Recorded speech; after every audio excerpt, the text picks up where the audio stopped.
welcome to Mapping the College Audition, a podcast where we explore the landscape of the college theater world and try to demystify this daunting audition process. I'm your host, Charlie Murphy, director of MTCA Musical Theater College Auditions, and today we've got a star-studded show lined up for you. Robert Westenberg from Missouri State has been a friend of MTCA for a while, and last year he did private walk-ins for us for Missouri State, which he's doing again right now for our class of 2020 students in just a few days from this release. Break a leg, students. We're cheering for you. Woo! Oh, that was a Meghan whoop. Did we hear the whoop? There it was. Today on the episode, we get into Robert kind of looking for students who are not threatened by the community around them, but are kind of inspired by them. We talk a bit about generosity of spirit in a couple different times. We talk about the balance and the interdisciplinary balance of their acting program, their musical theater program, and the focus of their musical theater program. We talk about Missouri State as a quintessential university and sort of how it's the Goldilocks in campus size, not too big, not too small. Robert gives you the advice of really researching the faculty and finding out who's going to be teaching you for the next 4 years. We talk about the exciting thing, especially for some of those parents out there, the tuition at Missouri State being so cheap, some of the scholarships, the out-of-state tuition waiver. Oh my, there's a lot of exciting financial talk there. We get into the audition, and Robert gives the advice of focusing on your scene partner and who you're talking to and how so much of the audition should and can be about that. And then we talk about their use of the pre-screen, which is more of a post-screen than a pre-screen for Missouri State, and how many times Robert will watch that video again and again. But before we get to Robert, Meghan, we are right about to embark on New York City Unifieds as we record this, but Yes. people who are listening will have just gone through New York City Unified. So any big wishes that we have in terms of, we hope they survive the bomb cyclone that's coming this weekend. We hope they do lots of wonderful walk-ins. Anything else you'd Yeah. wish to our young listeners? Well, I will say my New York Unified was also a snowstorm, Mhm. to at least a similar degree. Not a pandemic, though. Only a snowstorm. I know, they got one up on me. Yeah. But it can be done. Just get those snow boots in, have your parent or the adult at home get ready for it to hold the coat and all the other bags. And I'm preemptively sending all the good vibes to you for this incoming weekend, which has already happened. But, wishes are wishes. It's great advice. And I was just talking with Leo today. He was talking about the fancy boots he's going to be bringing to our meeting. And I was like, you better not be bringing those in the snow. And he goes, they're in a duffel bag, Charlie. Of course. I was like, you're right. Good for you. I thought you were talking about like Sorel boots. Those are all the fad in Chicago of the fashion snow boots. Fashion snow. These are Fluvog. Leo really likes Fluvog. Fluvog, not a sponsor of the pod, but if you're out there and you want to sponsor. Nor is Sorel. Nor is Sorel. So let's just cut this ad from the pod. But in all seriousness, we really hope everyone had a wonderful New York City Unifieds. And, all of you students this year, what you've had to endure with the ups and the downs and the pandemic, and then it's going to all come live. And now maybe some of it's virtual. Now a lot of it's virtual, but it's not all virtual. And now there's a snowstorm. I mean, it has been an incredible ride. And I've been so proud of all of you, all of our MTCA students and all of our non-MTCA students out there who are navigating this audition journey. Congratulations. And I really hope it was a really fantastic weekend. I'm hoping it will be in my time now, but hoping it was then. We're also giving a little shout out for Missouri State. You're about to listen to this whole podcast about Missouri State. And 2 days later, MTCA, we're doing our private walk-ins with Robert on the Friday and Saturday after this podcast will be listened to. And then after Missouri State walk-in auditions for our private MTCA walk-ins, we are headed to Chicago, or rather, I should say, you are headed to me, Charlie. So true. I'm going to come join Meghan. We talked about doing like a live pod moment, but we just ran out of, we're too lazy. We're just like, maybe we'll just say hi to each other. I think that's too big of a peek behind the curtain. We have to keep our secrets hidden. Yeah, that's right. Don't let people know about what we're talking about and didn't end up doing. But yes, we'll be in Chicago, of course. And we can't wait to be there. It's always so fun. We spend 4 nights at the Palmer House. It's always really exciting. We do warm-ups for our kids. We do meetings. We have a little green room for them to check in. All those wonderful things. So we'll be doing that right after next weekend, which is, as you're listening to it, will be this coming weekend, the Sunday of this coming weekend. I got to stop doing the past, present, future. They're all like, I get it. We get it. You record in advance. It's not that magic. But if you're at the Palmer House and want to come say hi and you're not an MTCA student, come wave to me and Charlie in the green room. Why not? Yeah. If you just want to make a friend of the pod t-shirt where you like write it on the shirt, fine. We don't sell them, but if you want to sort of make your own, please do. If you're a true fan, you will. You'll find a way. But let's get into this episode with Robert Westenberg from Missouri State.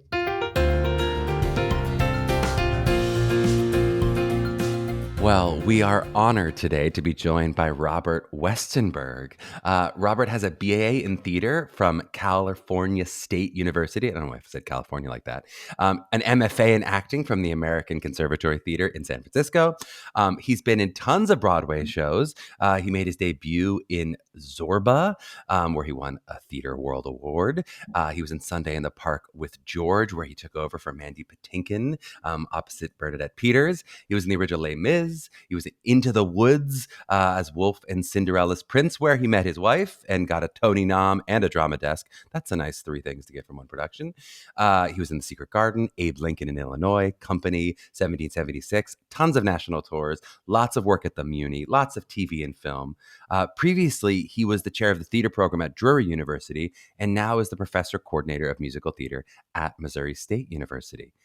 Missouri State is located in Springfield, Missouri. They take class sizes of about 20 students. They have a BFA in music theater, a BFA in acting, and lots of other degrees in the theater world.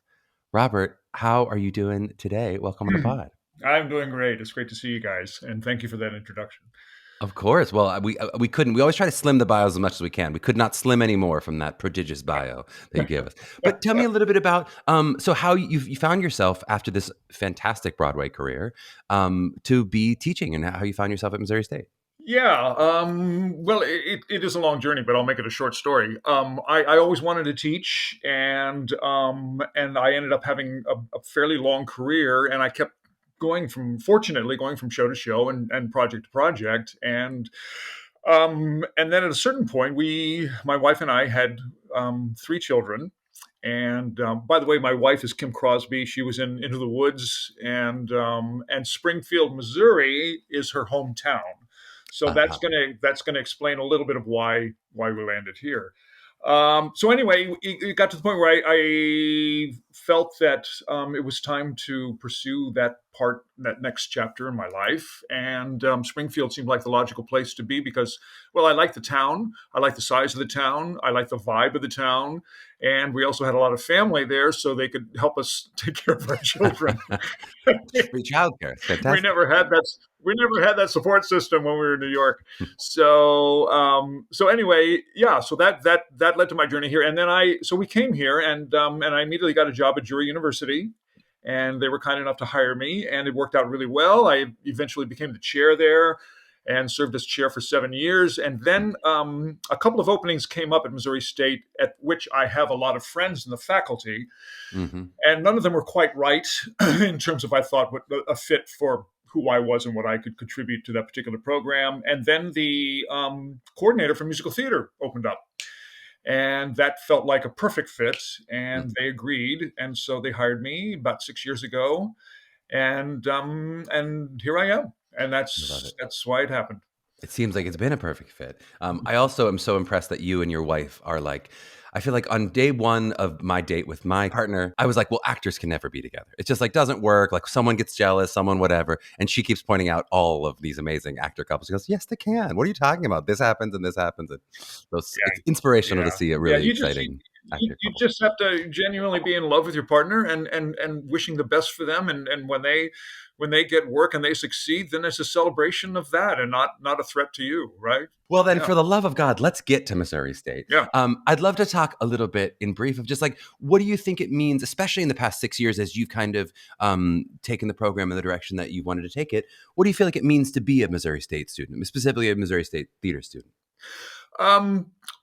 It's a great question. And you're going to get a lot of different answers if you talk to different students. Of course, their perspective is going to be different than mine. But I think when you come to Missouri State, I'm very selective about the students that I bring in, and we can talk about that later in terms of what I'm looking for in a student and all of that. But I pride myself on, yes, I'm looking for talented individuals, obviously. We're looking for students that have foundational skills that will support them through a professional career. But we're also looking for great human beings. We're looking for individuals who are who have authenticity, who are generous in spirit, who are willing as I said about the relationship with my wife, willing to celebrate the success of others and not be threatened by it, but in fact be inspired by it. And people who are community-minded, perhaps service-minded. And I have found that those kinds of people, students, are strong listeners and strong receivers. So that to me is one of the essential elements that is necessary to sustain that professional career, are people who are present and available, and again, not threatened by the strength of the community around them, but inspired by it and able therefore to contribute to it. So I think that when you come to Missouri State, we try to in every way that we can, in terms of the curriculum, in terms of the pedagogy, in terms of the policies, we try to create an atmosphere that is nurturing yet challenging. Right? And that's a delicate balance, because you want to make sure that you are supporting every student and encouraging them to be the fullest person they can be, without having them turn on each other, without having them become possessive or jealous. And it's a disease in the theater world, right? That people, because of insecurities and otherwise, they tend to go in that direction. And so we try to make sure that from the beginning that we're looking for generosity of heart, and make that a part of the family and the community that we try to create as a student at Missouri State. I love it. And so let's talk a little bit about, so now you find some students like that. You find a class of students, they're coming in as freshmen. Over the course of 4 years, how are they going to come out changed, maybe especially artistically when you talk about curriculum? What skills are they going to pick up over the course of the 4 years, and how are you going to kind of take them through the program? Sure. I have to say that is easily the most rewarding aspect of being a teacher, is taking these students and in whatever state, whatever their baseline is at that particular time in their lives. And then when they become seniors, watching that exponential growth that happens in terms of the trajectory of their art and their maturity as an artist. The tools that we give, they're very specific, and they're inculcated within the classroom itself. But specificity in their acting, depth of personalization, the ability to create tools and methodologies that will allow a student to find their path into the material, so that they can identify as fully as possible, live as fully as they can under imaginary circumstances. That's a Meisner phrase. I'm going to steal it and claim it as my own. Westenberg phrase now. But that to me is I think one of the greatest journeys in watching a student is they come in as obviously strong and talented artists, but then through the course of the demands and the rigor of the curriculum, they are continuously forced to account for their choices, and to make strong choices, and to dig into the material, and to break it down, and to continually be asked questions about, who are you, where are you, what are you doing, what is your scene action, what is this particular is it effective, right? And so that by the time that they graduate, those kinds of techniques become second nature. It becomes the template through which they approach all of their art, including their songs, including their scenes, including everything that they do, and it becomes ingrained. And it's a spectacular trajectory between the generality that they enter with and the specificity that they end up with. And that specificity to me is the key to creating watchable theater.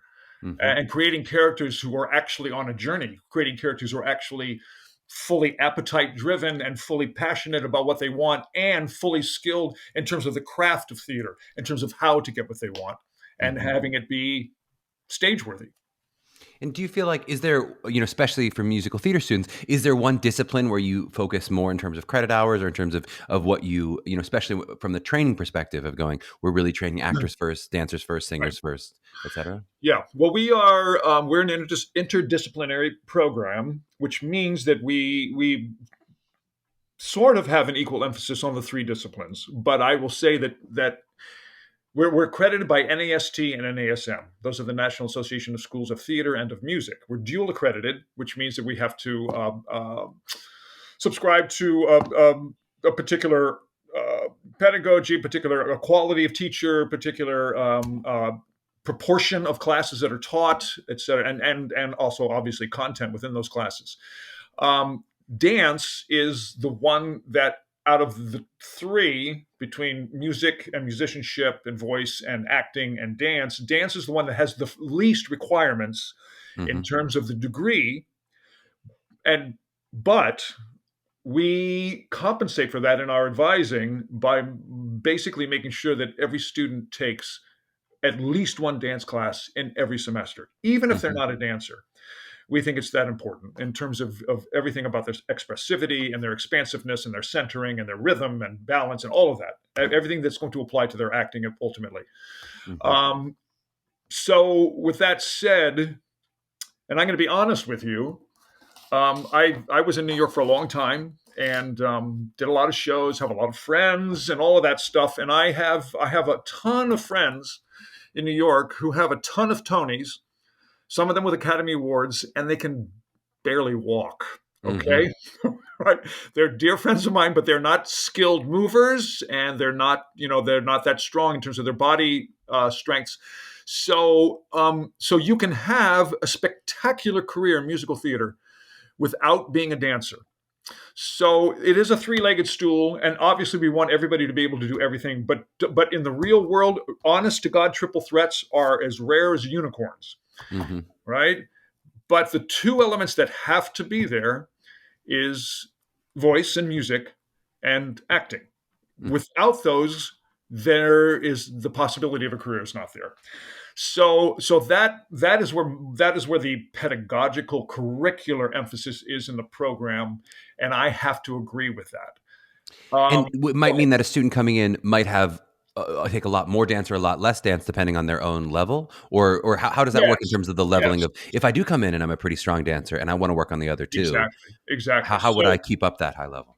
Yes. So we teach the four genres of dance, obviously, plus we teach partnering, plus we teach MT styles on top of that, and we teach four levels of each of those genres. When a student comes in, if they're a dancer, if they've had 10 years of ballet already, or contemp, or modern, or jazz, we find out where their baseline is, and then we level them. And we make sure that they're put into the class in which they are not going to be under-challenged or over-challenged, that Goldilocks zone for maximum growth.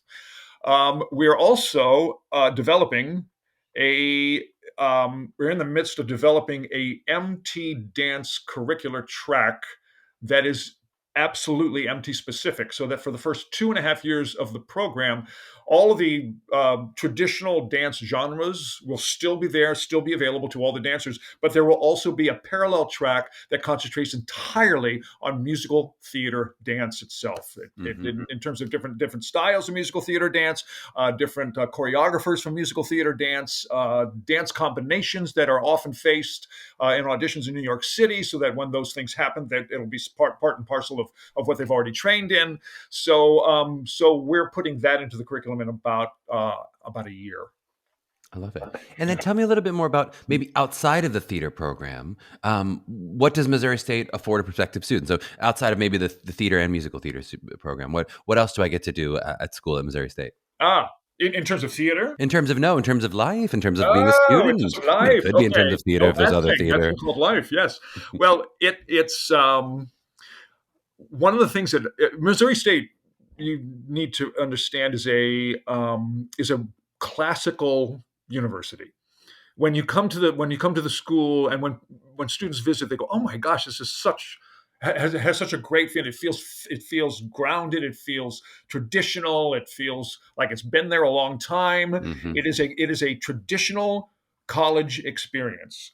It is not a small university, and it's not a large university. It's not one of those 50,000 jobbers or one of those 6,000 jobbers. It is 22, right in there.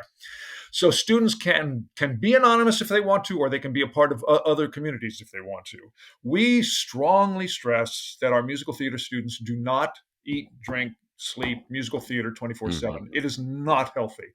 We want them to be a part. We want them to go to tailgate parties and go to football games, go to basketball games, be a part of community service, join Greek life if they want to, do choral work, work in theater outside of the university. If they find Mhm. out, for instance, in the casting process, which is the semester before, that they're not going to be cast in any particular semester, there's all kinds of theater opportunities in the town itself. For a Missouri, Springfield is about. I think it's about 170,000, 175,000. So it's just big enough to be able to support the arts. So we have Mhm. it has a surprisingly vibrant and robust artistic life downtown, and with some really good theaters. So I dare say that those theaters, the quality of those theaters, is some of the best I've ever seen in terms of Hmm. regional theater. And one of the reasons for that is that it employs our students.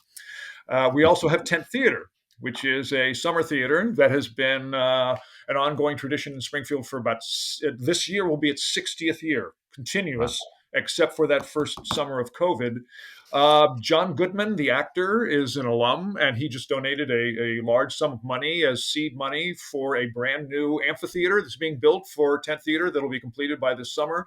Hmm. So it's a gorgeous, beautifully designed. It's architecturally, it's winning awards already in terms of the beauty of the design. And 10th Theater is a professional theater. It is an equity theater. Became equity about 10 years ago. I think I directed. I think the first equity show there was Cyrano. We do two musicals and a play every Hmm. summer. We get equity actors from Chicago and New York to come in to play principal roles. We have equity stage manager, and our students can accrue EMC points at 10th Theater. So, Super cool. And you're offering me a job right here on the pod. That's so nice, Robert. I'm not uh, sure. I'll have to check my schedule, but that's so nice. I like it. I want an architecturally beautiful theater to send me work your reel, Charlie, and we'll take a look at it. Let's talk a little bit about because you guys both have both BFA acting and BFA MT in terms of how do those interact? Right. So this gets back a little bit to that question about what is your emphasis. So I would say that people ask often what is distinctive about Missouri State, and I say one of the things, I don't know if it's distinctive, maybe other schools do it as well, is that we are an acting first, acting centric musical theater program. My degree that you talked about at the beginning at ACT, my advanced degree is in acting. Hmm. So I see everything through that lens. It is my opinion aesthetically that if I don't care how well you can sing, if it's not connected to your interior life, if it's not Hmm. connected to your passion and your appetite and an action that's trying to solve a problem, then I can be impressed by the quality and the beauty of your voice, but I'm not going to be engaged by you as an actor. The same is true of dancing. If Hmm. you can be sensationally skilled as a dancer, but if it's not emotionally justified, if it's not coming straight from your heart, then it's going to become gymnastics instead of dance. So apropos of that, our first four acting classes, our foundational acting classes, acting 1 through 4, are mixed. Half the class is going to be MT, and half the class is going to be the acting BFA acting program. I teach singing for the actor in the beginning of the sophomore year. That is mixed. That is half acting and half MT. I teach dialects. That is mixed. That is half acting, half Hmm. MT. Voice and movement, half acting, half MT. Auditions class, half acting. So you can see much of the core of the curricular requirements for MT are shared with the acting company.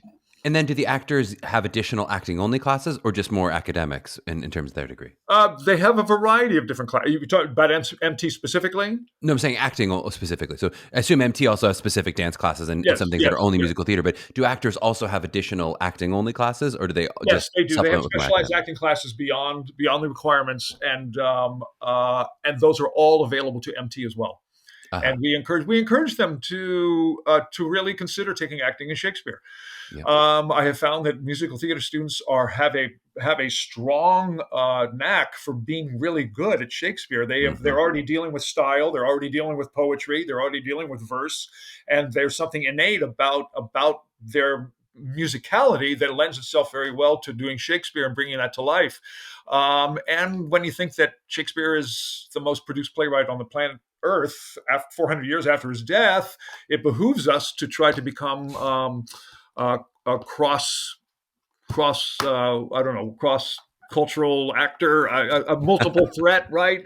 So, and that's another thing, because the emphasis is on acting. Yes, we want to create musical theater artists. Absolutely, we want to create the sensational next generation of musical theater artists. Mhm. But we also want those artists to be strong actors that can absolutely and easily jump over the rails of media and do film and do television and do radio, do voiceovers, do streaming, all that Yeah. stuff.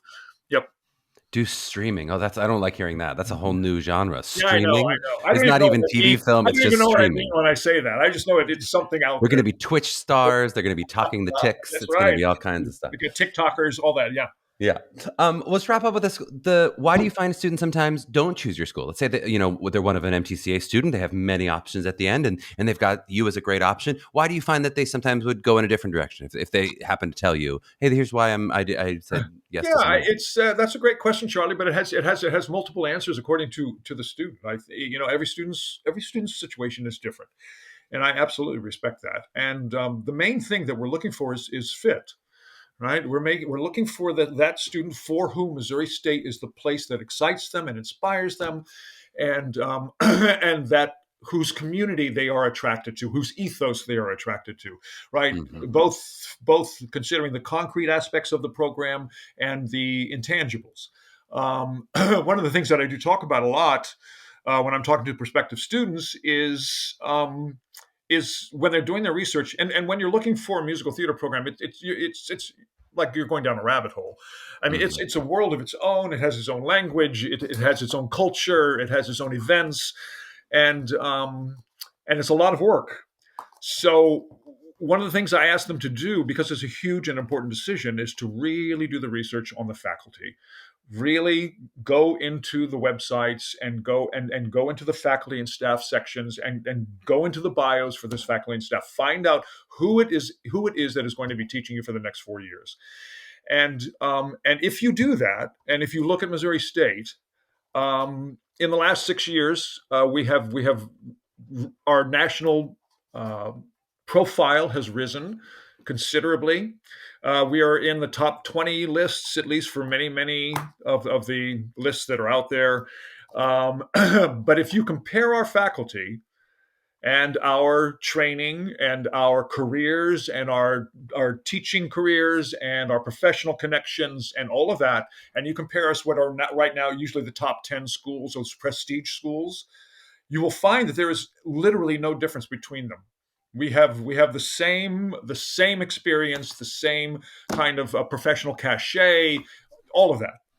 The only difference between us and those top 10 schools, well, there are two. One is location, and the other one is price. Mhm. Where most of those schools are between $45,000 and $70,000 a year, we're $7,500. Ooh, you had me at 7,500. Okay, Ooh, so I'm going to repeat that. Where they're sometimes 70,000, we're 7,500. That's the annual cost for unbelievable. tuition. And we And I have can. extraordinarily generous scholarships. Oh, how generous can you be? You're already at I 7,500. know, I know. How do we manage? On the university level, it's really simple. You whatever your GPA is, whatever your ACT, SAT scores are, you plug those in. It automatically applies what what your discount is going to be. We have departmental scholarships for students who are accepted and in the program, and that goes on for 4 years. We have some diversity scholarships that are out there that are just beginning to bear some fruit in terms of being able to increase our diversity pool and population. Um, yeah, Yeah, it's a pretty good deal. Oh, and one other thing I should say is that the out of state students, and we have a lot of out of state students. We have what's called an out of state tuition fee waiver, and 100% of our MTs have qualified for that. That means that's a that good if you're percent. out of state and you come to Missouri State, the chances are close to 100% that you will not be paying the $8,000 extra per year as a student at Missouri State.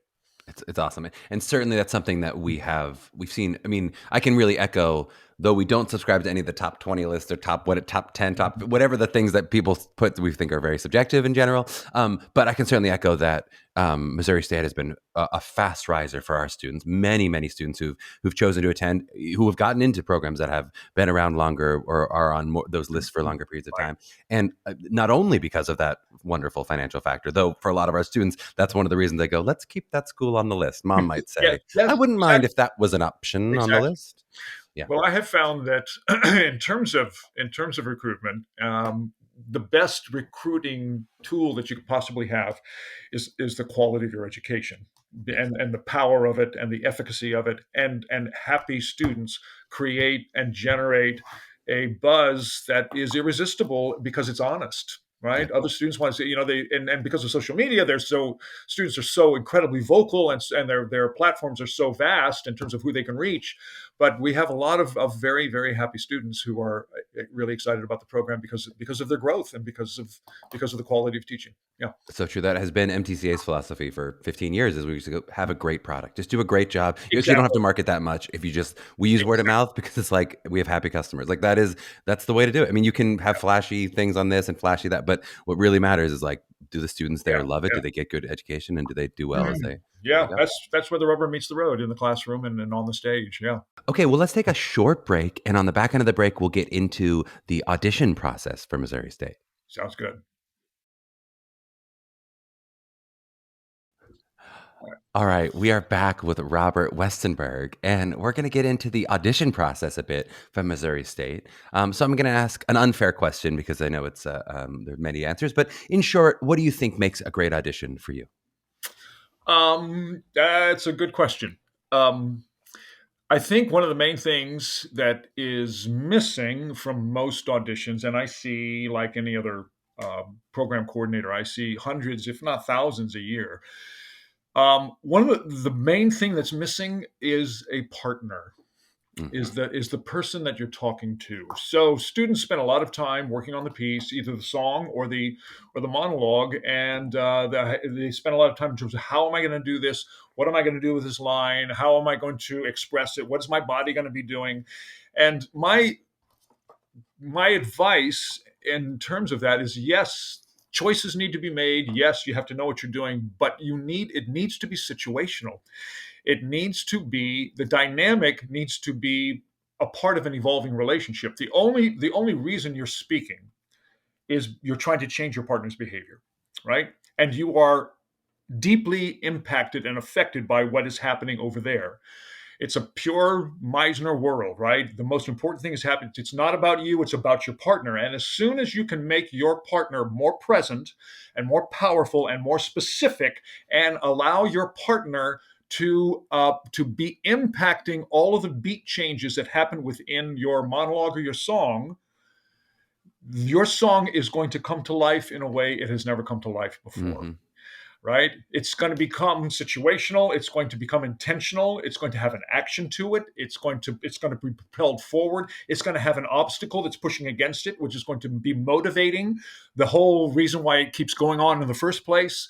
So that is one of my strongest pieces of advice that I give to students, is to spend more time on what is happening over there. If you're singing a song that is a soliloquy that does not have a partner, then you need to very strongly realize the strength of the obstacle. What is the internal obstacle? What is keeping you from getting what you want? What are you struggling against in order to achieve? And why are you singing the song? What do you hope to achieve by the end of the song? So what I'm looking for in auditions is a student who understands that, at least at a fundamental level, and so that monologue or that song can have a journey, so that it begins somewhere and it ends somewhere else. The character is changed as a result of that process of struggling against that obstacle, right? And they may not have achieved what they wanted, but at least they've tried and struggled, and now they've learned something, and now they can move on to the next stage of their lives, right? So when that is there, it gives it context. It gives The other thing that I talk about is, the moment before and the moment after. The first beat of your song, the first beat of your monologue is not the thing that comes out of your mouth. It's the thing that happens that creates the need to respond to it. I call it the precipitating moment or the provocative moment. But that thing, especially in song, that you receive that takes your breath away and forces you to go into song itself in order to solve that problem. And it needs to be strong. It cannot be casual. And likewise, and conversely, at the end of the song, it needs to have, or the monologue, it needs to have follow through. The end of the monologue is not a falling off of a cliff. It's not a closing of the door or a closing of the curtain.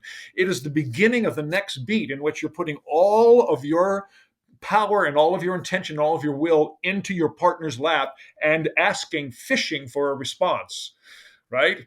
And then it's got tension, and then it's got an afterlife, and then it's got force and all of that stuff. So that the partner is everything. I mean, it's the reason I'm talking right now, because I'm responding to Meghan and Charlie, and they're part of the dynamic of what I'm doing, and I'm responding to what they're saying and doing. Even when they're not talking, they're a part of this monologue that I'm saying right now, right? Because otherwise I'd be insane, because I'd be talking, right?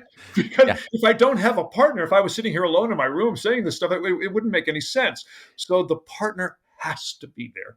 Of course, in this weird technical world, you are alone in a room staring at a piece of plastic and shouting, which makes it all the more irony did crazy. not escape me. Yes. I love Meghan is really going to appreciate. She likes to make fun of my SAT vocab at the end of these episodes when I do little takeaways. I've heard inculcating. I've heard precipitating. We're really getting some tests. I'm sorry. I was an English major before I became a theater major. So you sure were. It's pretentious and awful, and I apologize beforehand if I use. No, we love it on this pod. This is an educational pod. We appreciate a word of the day. What about, is there anything that, as you see all these auditions, that it's sort of in the pet peeve area of going, I kind of don't love when I see this. This puts me in a bad place when it's an audition starts this way, or when this happens in an audition. I will be honest. I will say nothing that a student does puts me in a bad place. It's just not in my nature, because I don't know where that student has come from. I don't know what kind of training they've had, or lack of training they've had, or misguided training that they've had. So I give every student the benefit of the doubt. And if they do things like look at the floor a lot, which is epidemic among young actors, it's utterly and totally forgivable, right? And when we see that, but we see talent, right? We'll have them make an adjustment. We'll say, let's see if we can make your partner stronger. Don't look at the floor, because the answer to your problem is not on the floor, right? Mm-hmm. It's in your partner's eyes. So let's see if we can shift your focus a little bit and funnel it and make it a little more simple. But there is, and now that I think about it, there is one thing. It's when hair falls into actors' eyes. That is a pet peeve of mine, because that is acting is about transparency. Acting is a revealing. It's not a hiding, right? And when that happens, and if I can't see your eyes, it's really difficult for me to see what's going on inside of you. Especially now if they're wearing a mask, because they got the mask on, the hair over the eyes, they're just a voice. Yeah. What about if we talk about the pre-screens? Anything that changed in terms of your advice of as you watch pre-screen auditions? And I want to talk a little bit about walk-ins too. Let's start with the pre-screen auditions. Yeah, well, we don't technically have a pre-screen. We do require our students to put all of their material up on Accepted, so that we have a cache of everybody's work and everybody can access it. Accepted has been a game changer for us, because now, if I go to Dallas, or I go to Chicago, or I go to Atlanta, and I see those students, but I don't have a record of them, I'm relying entirely on my memory, and I have to take that memory and that excitement about a student back to my faculty members, but I can't actually share it with them. But now we can do that. So for you, the pre-screen is almost a post-screen. For you, you're really going to use that pre-screen video as I like that second view of it. Yeah, and I refer to them over and over. I'll watch them 5, 6, 7 times before, I'll send out that offer letter. Yeah. Great. And then I want to talk a little bit, because last year you did some wonderful walk-ins for us. We're going to do them again this year. And I know you've done walk-ins in another place. Let's talk maybe both live or virtual. Just like what the expectation is for a walk-in audition. And for anyone who doesn't know what a walk-in, it just means that you have not already applied for the school before you're going into audition. So you're meeting them a little bit more as a stranger. How that might differ from when a student has already fully applied to the school. Anything different in terms of your expectation for the audition or how it goes? Not really. Not really, because that first interface that we have with a student is usually the first time for a student anyway, whether they've applied or not. So, it's I have Zoom and Accepted and these virtual formats. It's taken a while to get used to them, and we have. But it's an art form, because, like you said, Charlie, you're sitting here, you're actually in a room alone, and you don't have that other dynamic. You're in a virtual room, yes, but it's very different. So I really respect the work that I see, the self tapes that are made and presented, and when really good work gets done, it's sort of a miracle because of the challenges that we're facing. I will say that oftentimes the technical difficulties can really hurt a student, especially sound. I mean, because of the microphones on some of the computers, if they go beyond the bandwidth in terms of what can be handled by that particular microphone. And so my strong recommendation is for all students, for their self tapes, to get an exterior mic that has that has stronger width to it, so that it can really capture the quality of their work. Yeah. I love it. Now, in general, as you look at auditions, this could be live or virtual. How much do you feel like the decision of whether or not you're going to say yes to that student is based on the kind of skill that they show in their work? So the monologue songs, the work that you're actually seeing, acting and singing and dance-wise, versus maybe the more intangibles of how they interview, or when you give that adjustment to the don't look at the floor. Like, how do you feel like which percentage, or where does it weigh more heavily in terms of, is it about that initial you're really strong, or is it more about those what I learned from you in terms of the intangibles?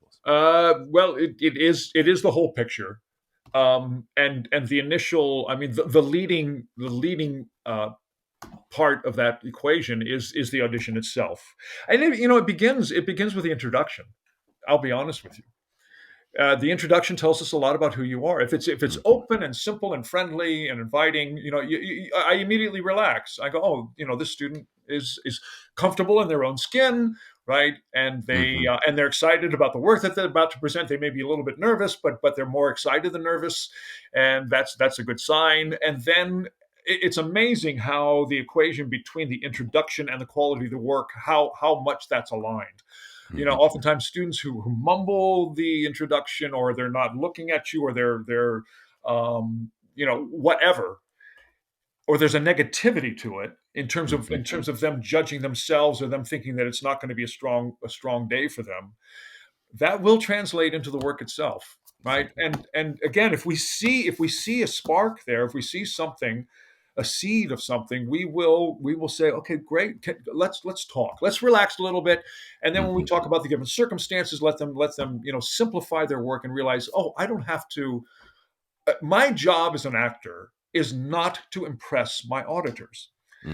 As soon as my attention is on impressing the people who are watching me, I am out of the game. I am not in the world of my character. My job as an actor is to do the work of my character, is to achieve my scene action, and that is it. And if I do that, and I do it simply and effectively and honestly, the auditors will come to me, right? I don't have to go to them. And because we're in a virtual world, right, we don't have to fill up a massive space anymore.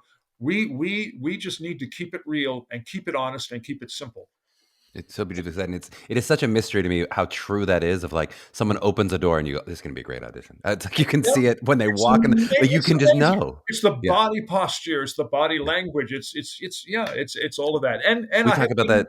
I have been surprised. I've had a student come in who was just like hunched over and mumbling, and then the audition came. It was like, they're like a flower opening up, and it was amazing. It's like a 90% prediction. It's like you're pretty sure, but then every once in a while you go, "Oh my!" Exactly right. Yeah. In the sports world, we talk about it like the way you walk on the field or the way you walk on the court. Sometimes you can just like tell by the sort of swagger or what it is that you go, "This person, they know how to play basketball." I can just tell by the way they're walking. Exactly right, and it's a confidence and not an arrogance, right? Mm-hmm. There's a huge difference between those two worlds, and that confidence is something that is special, and is something that is you look forward to working with for the next 4 years, right? Absolutely.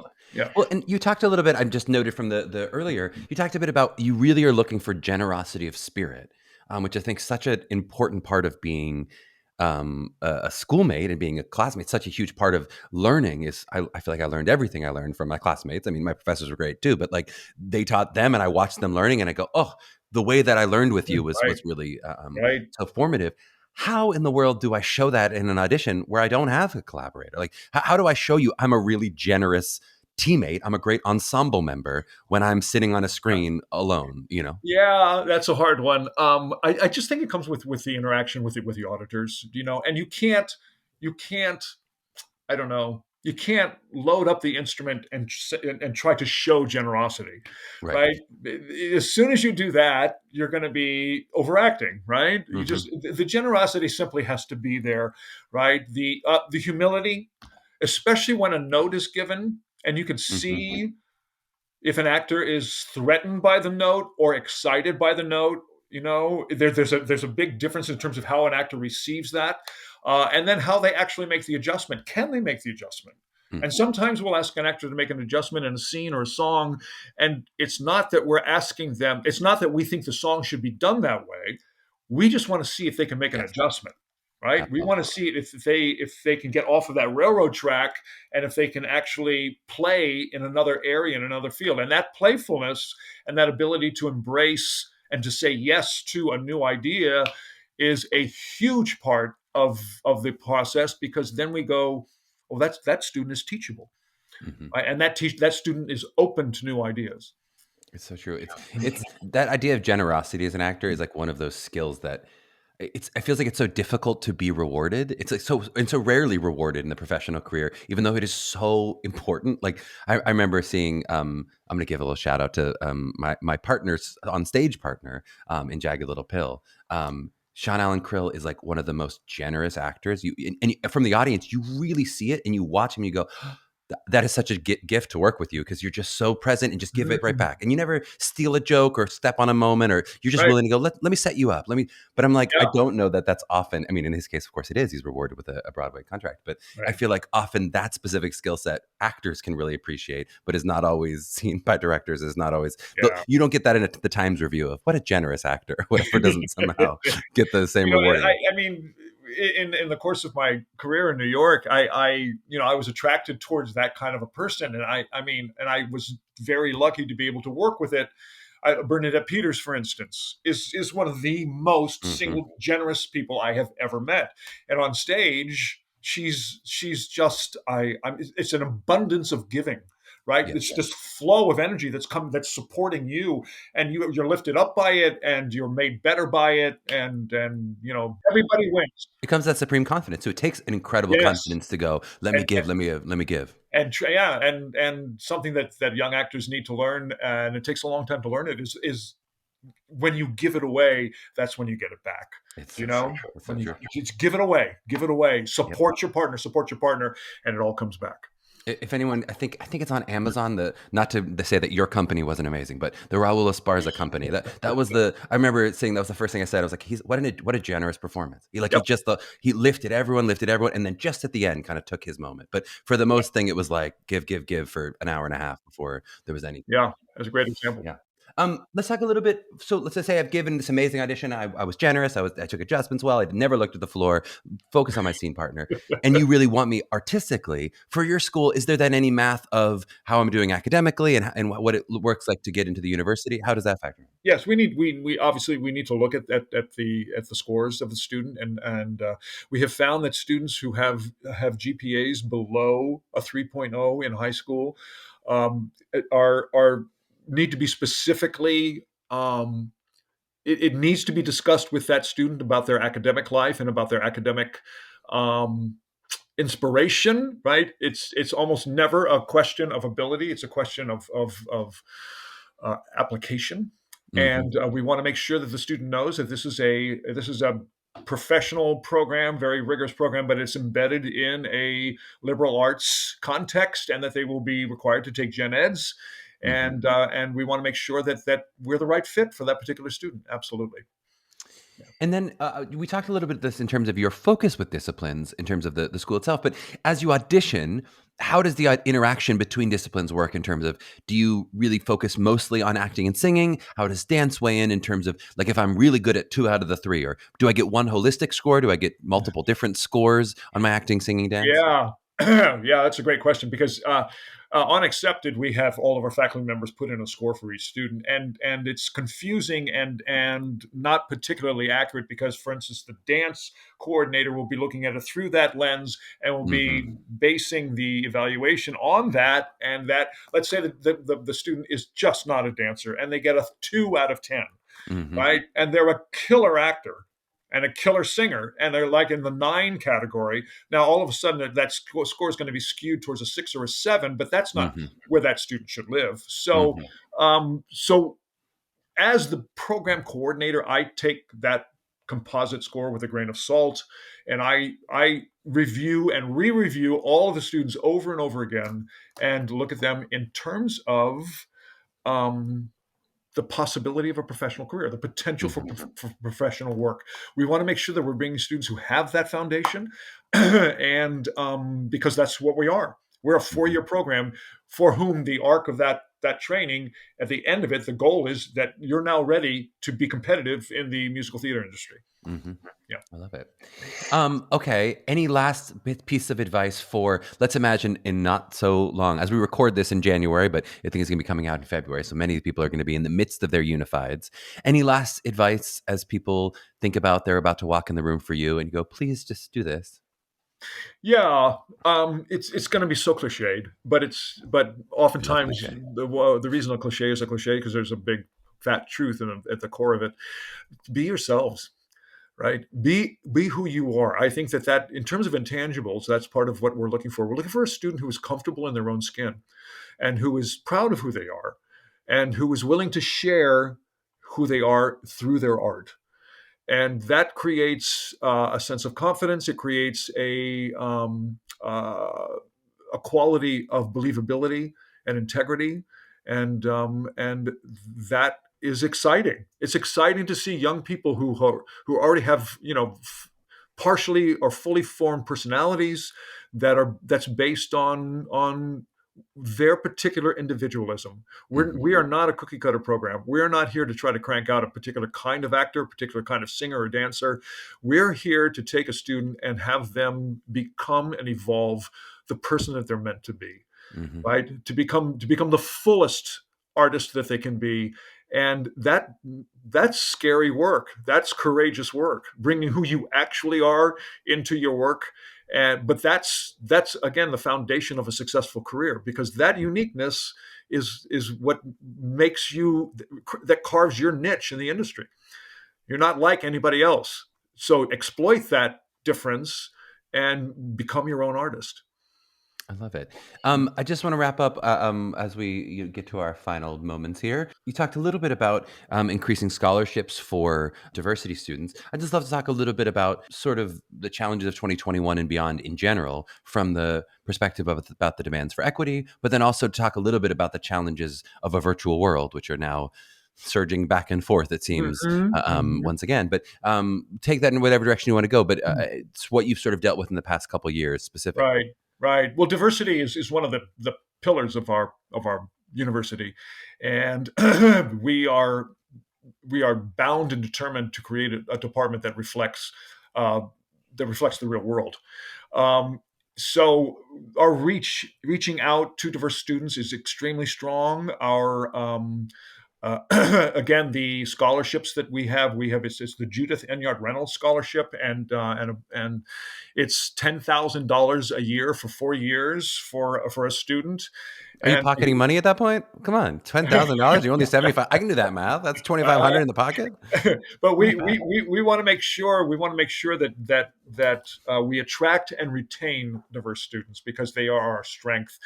That will allow us to be able to do things that we wouldn't be able to do before, et cetera, et cetera. We are now in the midst of picking seasons, and our seasons are now reflecting the fact that our diverse students are a stronger, larger part of our population. Mm-hmm. We're bringing in works that are written by diverse artists, and we're bringing in guest artist directors who are diverse. We are creating training, mandatory training for our faculty members in diversity training and awareness. So and there's also mental health on top of that. And then we have mental health week every semester where we Mm-hmm. bring in special guests, both live and virtually. We have incredible resources in terms of our wellness center. We have, I think it's 8 free sessions per semester per student with a mental health professional on campus. So we do everything we can to create an atmosphere of both multiculturalism and a safe environment in which students feel that they can be who they are and they can experiment big, they can fall flat on their faces, and it's going to be celebrated, and we continue to move forward together. I love it. And then what about the virtual, especially when we talk about auditions, is that the kind of thing, or are you going to be keeping virtual auditions moving forward into 2023? We don't know. We're going to see what happens with the virus, and we're going to see what happens with the industry. Showcase, for instance, has been forever changed because of the virus, and we now film. And anybody who's out there who's interested, if you go onto our website and you go to we have a YouTube station that we've just set up, and you can see last year's senior showcase. We bring in professional producers to film it, professional lighting, professional sound, and we worked for a full semester and a half to curate and develop and evolve those pieces. We are very proud of that work, and we have found that the industry is very, very happy with the virtual submissions.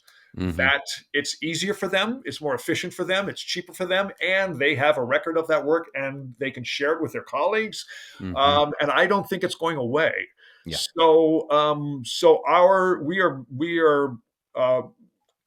it's incumbent upon us to evolve in that direction technically and artistically, and to create the best and most professional virtual world that we can for our students, and we're doing just that. It's so cool. I said it in multiple pods, but having graduating with a real Artie in your back pocket is such a gift that I'm so jealous I didn't have graduating from school. I'm like, I got to book the job first and then I have a real. God, that's yeah. Oh, I know. And our students, if you go to our the students' websites, and they're all required to develop a professional website, of course, just like any other school. Many of them have a reel of like 10 to 12 films. So because cool. we have a strong relationship with the media, journalism, and film department. It's on the same floor as us, and they do a ton of independent films, and they use our students. And we also have a lot of professional film companies come through the state. And Kurt Heinlein, who's the head of the BFA acting program, has strong connections with the film industry, and we get a ton of work for our students with that as well. So. Yeah. So cool. Well, if people enjoyed hearing you chat, and I know they must have, because I certainly did, where would we find you if we wanted to reach out or follow more about MSU, or if we wanted to see more Robert Westenberg? If you go to the website, my email address is on that, and it's just my name. It's R. Westenberg, and it's Westenberg at MissouriState.edu. And if you have any questions at all, contact me and I'll get right back to you. We love it. And we'll put all this in the show notes so people have it. We'll also put the Instagram and your Facebook and that YouTube link you mentioned. It'll all be in the show notes if you want to click that from the pod. Robert, thank you so much for the time today. It was really a pleasure. It's my pleasure. I appreciate the opportunity to be able to spread the news about Missouri State.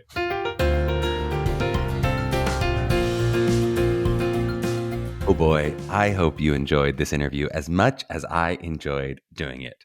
Robert was so fun and articulate and intelligent. We pointed out those SAT words. I've lost my words. And so open too. I like how many of the virtues he said he was looking for in his students that were really kind of shining through him. And of course, not that we would always subscribe that all knowledge comes from a Broadway bio or any kind of fancy bio, but you're definitely looking at someone there in Robert who has walked the walk as well as talking the talk. Before I dive too deep into a big takeaway, I want to do, of course, talking more about generosity. How can I not? I just do want to clean up a little bit of something Robert talked about in terms of the kind of legs of a stool that make up the disciplines of musical theater. I think it is super helpful to hear all the different perspectives that different faculty members and different programs have on how they see the business. And it's why I asked them this question at all. But I just wouldn't want you to take any specific opinion as sort of right in these cases. And I know neither would Robert. In his training, like my own, is very acting centric. He has an MFA in acting. I have a BFA in acting, and his path and his career experience. He mentioned a lot of his friends winning Tonys and Oscars who could barely walk. I don't know about barely walk, but maybe he meant they weren't movers, right? And I will say that in terms of my personal preference, I think I have an incurable bias toward this kind of training. It's something that I really appreciate since it also matches my skill set. So even if I try to be really even-handed, I'm going to tend to sometimes lean a little bit more on the acting-centric thing because it's where I'm like, I can dive in. Let's talk about Shakespeare. But that's really not to say that there aren't tons of Broadway paths that lead with the largest leg being an amazing dancer. And in fact, like just statistically on Broadway at any given time across all shows and all ensembles, in terms of contracts, that is probably the most common strong-legged stool in terms of who's going to be in a company, since most shows have more roles for dancers who don't sing and act a lot versus actors who don't dance, or singers who don't dance. I just wouldn't want anyone to ever hear an interview like this and be like, oh, so I guess dance is not important and Robert said so, which is definitely not what he's saying, and I don't think he would have meant. He's just talking about his program and sort of what the focus that he sees in terms of the kind of actors that he's graduating. But my larger takeaway was just to do a little bit of a deep dive into that beautiful phrase that Robert led with, which was generosity of spirit and how important that is as he looks at students. We talked about it being kind of one of the most valuable and maybe underrated assets that a performer can bring to a company and that a student can bring to a classroom. And it's not at all surprising to me that an awesome actor who's really lived a life like Robert recognizes the value of this as much as he does, despite it being that difficult to quantify, underappreciated quality. So I just want to get into a little bit of like, what does this mean, especially for maybe if our parents out there who aren't actors or even some earlier actors who kind of go, what does it mean to be generous of spirit in a show or a company? And I'll just say, to me, generosity of spirit is the quality of putting the needs of the show, or in this case, in the needs of your company of students or your classroom, ahead of yourself. Often it is recognized in sort of opportunities, not sees. I'm going to put the word opportunities in quotes within a given scene, where there might have been a moment, an opportunity for like a huge dramatic moment for you, or maybe like a fun slapstick laugh, or if you did a take to the audience, something like that, if it's a comedy. But that kind of moment might step on my scene partner and what they're just about to do in a second. And sometimes it's not quite as large as that. Sometimes we're talking about little micro opportunities and micro moments where, a director will say, let's move the scene along. And it's the generous actor who goes, you know what? That means the ball of attention is going to be on me a little less and a little bit more on my scene partner, because I'm just going to give that line right back. I'm not going to turn this into a meal when it's just a little snack for myself.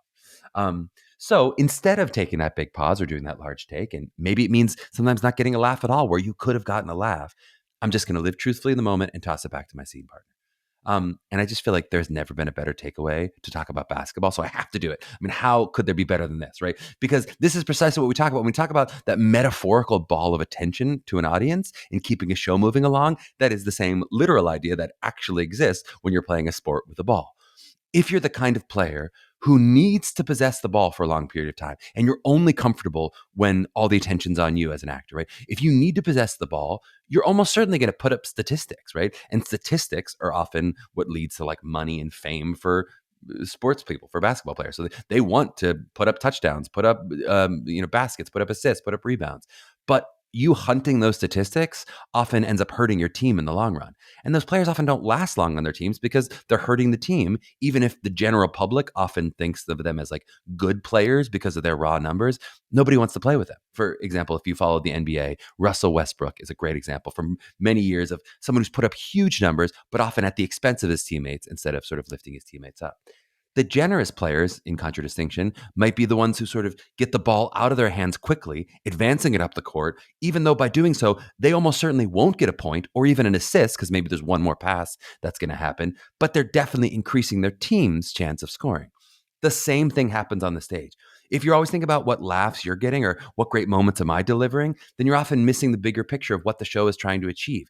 If you are whatever place in a show, and this moment is actually about King Lear, but you're the spear carrier who walks in and just has to deliver a line, if you really deliver the hell out of that line, sometimes you're actually taking away from King Lear as opposed to just giving that moment to him and letting it be about him. As a classmate, I think this is often represented in exercises, like when a teacher is maybe giving a lot of notes or working through something with a specific student a lot.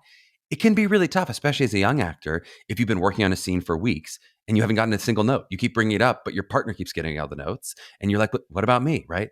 How can you continually show up to the scene with full integrity and help them work through what they're working through and try to learn from them and their process, as opposed to turning inward and saying, where are my notes? What's for me, right? You want to think in this case, if a show, the objective is what is the show trying to do? In this classroom, what is the classroom we're trying to achieve? What are we trying to learn together as a class? It's something we often say in MTCA classes when we're teaching internal classes, that your work is a gift to the class, but the real learning happens in receiving those gifts from your classmates. So how can you show up for them, support them, and then ultimately learn from them without necessarily turning it into becoming all about you? To be clear, this is not necessarily audition advice where it is actually about you a lot of the time. I mean, I love Robert's advice about making it more about the professors. We've all heard that idea of be more interested than interesting. Really helpful way to show generosity of spirit within an audition. But I do think, as you've heard from previous advice, a lot of people in auditions, it is more about finding the quiet confidence in yourself when you do have the ball. And the ball of attention is on you for much of an audition, is a little bit more important than some of the stuff we're talking about in shows and scenes, et cetera, when we talk about generosity of spirit.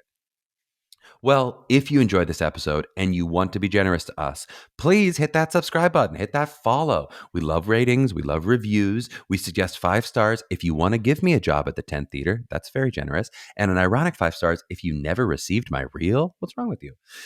You can also reach out to us with questions for the pod at mailbag@mappingthecollegeaudition.com, or reach out to me and Meghan directly. I'm at Charmer7. That's CHARMUR7. Meghan Marie is at Meghan Marie. You can spell it 2014. If you're interested in working with MTCA for help with your individual prep for your college audition journey, please check us out at mtcollegeauditions.com or on Instagram at Musical Theater College Auditions, at TweetMTCA on Twitter. To my young artists out there mapping their journeys, in a journey of a pre-screen to a post-screen, when can you just be a screen? We'll see you next week.